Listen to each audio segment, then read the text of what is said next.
you had an interest in what is practical intelligence. Maybe we can unpack that a little bit more, because that's not really something that I've even myself thought of. So. Yeah, it's a term that's probably more familiar back then than it is today.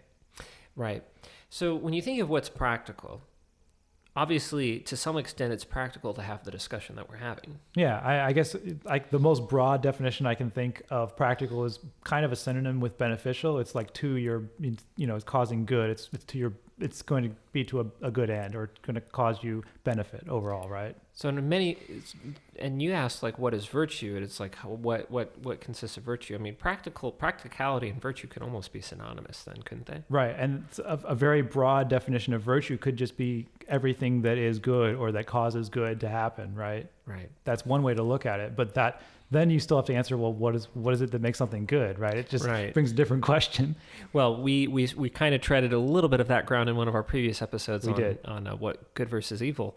We came across an interesting thought experiment, and I do want to bring it back of the Jobian, the Jobian thought experiment, where it's like if you were the supreme intelligence of the universe and you were responsible for taking care of everything, wouldn't it be your responsibility to make sure that all life encounters a certain amount of stress so that it does grow? Assuming that the stress is necessary to cause growth, which I think we did talk about a little bit previously, right? Yeah, and on a smaller scale, maybe like as a parent allowing a child to go out and play and not overprotect them to the point. It's very practical to expose them to a certain degree of controlled hardship. Let's say you don't want them to fall off the face of the earth, let's say. Right. And you also want them to be aware of kind of the consequences of their actions, right? You don't want to protect them from that, because if they never sort of build that system of understanding like what the consequences are for their actions, then it's going to they're not going to be a very healthy or very productive member of society with that attitude. I had no plan to go here, but are you familiar with South Park? I am. It's funny. I haven't seen very many episodes, and they've been very hit or miss for me. But there definitely are some really funny parts to South Park. What are you gonna? Well, reference? you know Cartman and the relationship. I'm familiar with Cartman, yes, and the relationship that he has with his mother. Somewhat, yeah. Where she's like, "Oh, my poopsikin is just so perfect," and he's like, "Mom, get me meatloaf," or whatever. Like he's basically a spoiled brat, and she just bows down to his every needs, and he can do no wrong. It's so funny. I just thought of like that they were doing like a kind of a commentary on what it's like to be an overprotective parent, or what happens when you're an overprotective parent. You kind of create spoiled brats. It's not very practical to be protective of people to a certain extent. Yeah, okay. That's the thing, is like, where do you draw the line there, though? That's the question. That's the question. And it's a question we're going to have to come up on too as a society, because like I'm saying, as we are, for all intents and purposes, like removing more and more of the stresses in life, we're going to start finding what are the stresses that we remove that were actually beneficial. Right. Like if you remove too much stress, does that actually stop becoming practical? Yeah.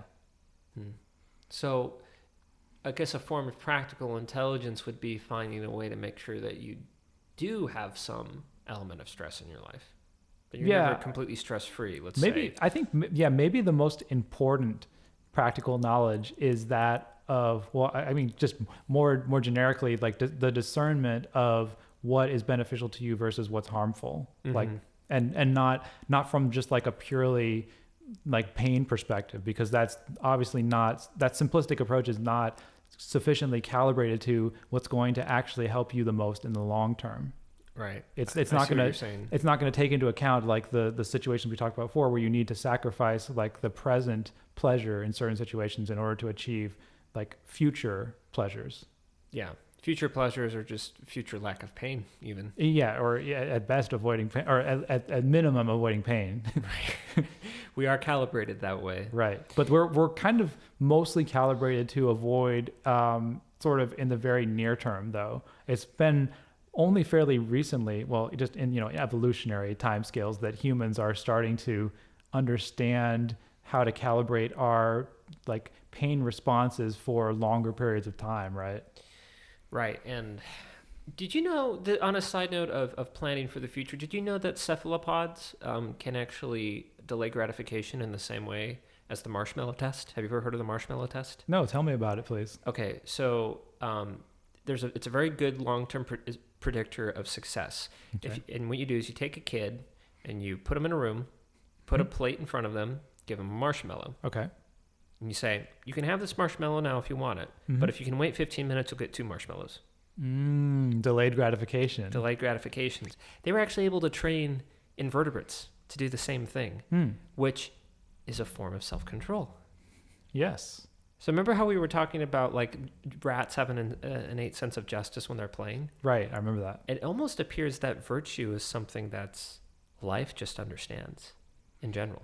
And so would you say that knowledge of, or that ability to delay gratification is that a form of practical knowledge? I think it's a practical intelligence. Practical intelligence, yeah. So it's so interesting. So for those of you who need a refresher, we were talking about the 4 platonic virtues that Marcus Aurelius tried to follow. Yeah. And they were self-control, practical intelligence, courage, and justice. It seems like practical intelligence, I mean, courage is practical, justice is practical. I mean, there's nothing about virtue that is not practical. Right. I don't want to say practical anymore because it's like a jinx, but anyway, it's like a dragon shout. You can't use it too many times. You gotta let the cooldown bar. Sorry, nerd moment. Is that a Skyrim reference? It is. Isn't it crazy that video game's still relevant 10 years later? Okay. Anyway, moving on. But so it's like when you think about what is good, it could be what is practical. It's always what's in your best interest. Like there's nothing virtuous that's denigrating to you. So let's think about that for a second here, because are they actually synonymous? Is everything that's practical good and everything that's good practical, or is there a distinction between the two? I think maybe you'd have to. Let me hypothesize a little bit here. So when I think in terms of what's practical knowledge, right? So, let's use an extreme example. So let's say you have the practical knowledge of like how to hurt people with your bare hands. Like say you're a black belt in like a martial art or something like that. Like that's a practical intelligence and it's useful. But if you don't know the correct circumstances in which to apply it, it can be impractical. Does that make sense? Yeah, I think there seems to be an essential nature of the practical knowledge, which is not just it's not just the skills you have, but it's also knowing when to apply them, right? Right. Like it's not just knowing how to play a guitar solo, but knowing when to play a guitar solo. Sean, future self. Right. But I think that's kind of an important distinction here, though, because practical knowledge, you could think of it as being sort of like book smart, but I think you also have to have that, I don't want to call it street smart, but that applied aspect of it. Right. Well, I'm glad you brought that up because I went on a book buying spree at Barnes & Noble's and Meditations was one of the books that I got. I got so many other ones. I can't wait to share them with you off camera, but it was interesting how I was like, I did that in the wake of getting my inheritance, which was, like I said, it was kind of a hedge against the financial ruin or the stress of financial ruin that I feel like a lot of people feel. So I was trying to kind of create that stress. I'm like, okay, maybe if I read books, it'll be knowledge. But it's like, unless I'm actually talking about what I'm reading, which is the whole point of this podcast, it's not really a good way of actually figuring out what is actually practical, what is actually helpful, what is useful. So I think that's why I started with this book, Meditations, for this new season. Yeah. So here's another question for you about practical knowledge. Do you think it's possible to gain practical knowledge by purely like reading about it? Because to me, it seems like you'd have to apply it in some way in order for it to become practical. Well, you yourself had mentioned it's impractical not to encounter evil to some degree. Because if you don't encounter that pain, then you can't actually calibrate against it. Whereas if you're just reading about it, maybe you can imagine it. But the only way that you can actually imagine that is if you've encountered something analogous to that pain to begin with. So it's practical. It's practical to experience some amount of pain, which is interesting because pain is kind of equitable with evil, I think, or equatable. Well, I think maybe unnecessary pain, but then how do you define that, right? Right. Well, like if you're a kid and you get spanked by your dad, I mean, it's like you probably think of that evil, like, oh, my dad's beating me. Oh, that's awful. But really, they're giving you a lesson. Like if you smear paint all over your parents' bedroom walls, then yeah, you're gonna get a beating, and you'll learn not to do that ever again. Because so here's a question for you. But if you never learn your lesson, does that make you evil, or does that make them evil for continuing to punish you where you don't get a result? I think it would make the kid evil, or me evil. Yeah, I would think so. Or both potentially, I guess. I mean, that's a really interesting question, right? So it's like you're asking someone who's really stubborn. Okay.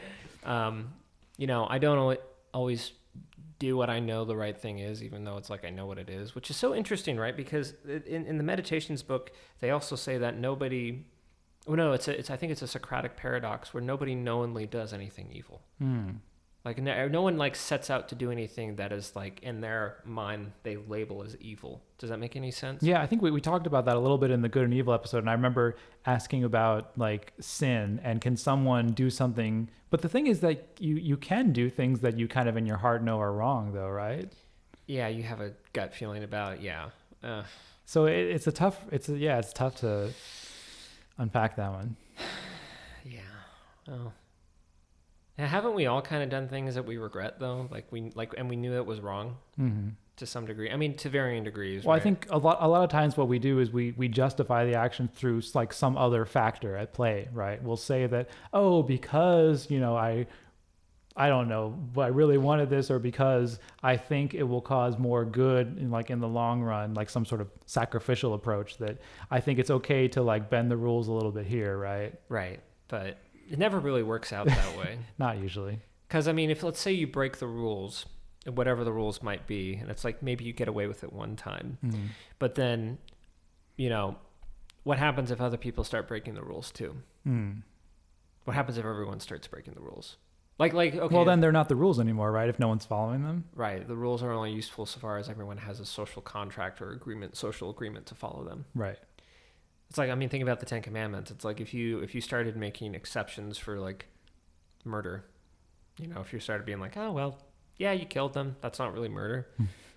You kind of, it's like, well, other people are going to be like, well, I did that. Why am I in jail for 20 years? And then it kind of creates this, I guess that's why. Well, but see, the thing is, we do have exceptions though, because there are other factors at play, ethically and morally speaking. There's like self-defense, for example. We say when someone else is in the act of like, committing murder or at least attempting to kill you, you are justified in responding in a certain way. Right.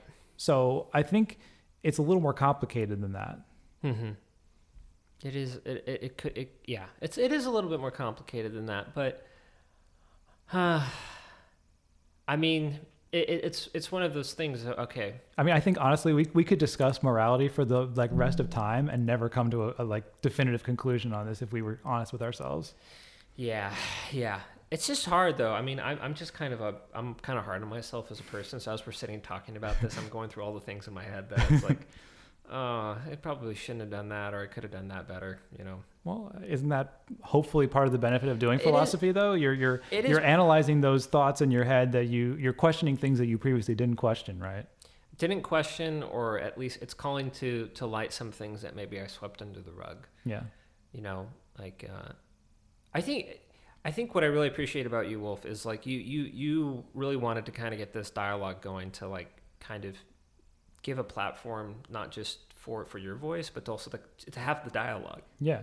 Because you understand the importance of having these ideas, and it's like, yeah, it has given me a lot of positive things. And it's so rare, by the way, to find someone else who wants to have that level of a dialogue. So I appreciate the fact that we met and that we came to this sort of mutual agreement that we're in here. Yeah. When I write my meditations book, I'm going to write gratitude for Wolf for showing me how to converse and showing me what it means to be a philosopher. Actually, and be a great bass player too. Thank you for that. That actually reminds me of a question I wanted to ask you in the previous chapter, which is, do you practice writing, like journaling yourself? And do you think it helps you in any ways, like similar to like writing just for yourself the way that Marcus Aurelius did? Do you have experiences with that yourself? I do actually. And in sharing of my own experience, I sometimes have written with the intent of like somebody else reading it, and it doesn't come out the same as when I'm actually just explicitly saying this is for my eyes only. Yeah, because I've had experience. I've unfortunately I've been very inconsistent. I haven't been able to keep doing it, but I have found that when I write anything, and it includes like I've done blogging and other things, but journaling to me has a unique ability to improve my own writing in a way that other types of writing haven't seemed to be able to. Because you're allowed to tap into your truth without any sort of judgment from others. It also seems to help with my own creativity as far as writing goes, and I'm not sure why that is. There's something special about it. Yeah, that you were talking about. Do you handwrite? I did start doing that a little bit fairly recently, but in the past, even writing electronically, which is what most of my journaling has been, even that's been helpful to me. Okay, I've done that too. I do both. I do like a Google Doc. But to answer your question, yeah, journaling is incredibly helpful. Actually, Jordan Peterson, again, you guys were rolling your eyes. Here we go. He said he has a self-authoring suite where you can actually write about past things that you didn't like about yourself or things that you didn't like about your past. And you can also write about what you want for your future. And he has a suggestion in his new book, which is out now, 12 More Rules for Life Beyond Order, which is if there's something that still causes you great pain and anxiety to think about, write about it. Because it gives you a way of creatively sort of dealing with the elements of the past, whether it be personalities or an event or what have you. Yeah, it's like writing as a form of therapy. Yeah. Well, Jung, active imagination, that's part of what Peterson's basically kind of taken a leaf out of Jung's books to say. Yes, taking the mantle, sort of. Yeah. But Wolf, grateful to have this dialogue. It's been of personal benefit to me. It's really helped me grow as an individual. Me as well. So thank you, man. Thanks. Later, Olympians. Later.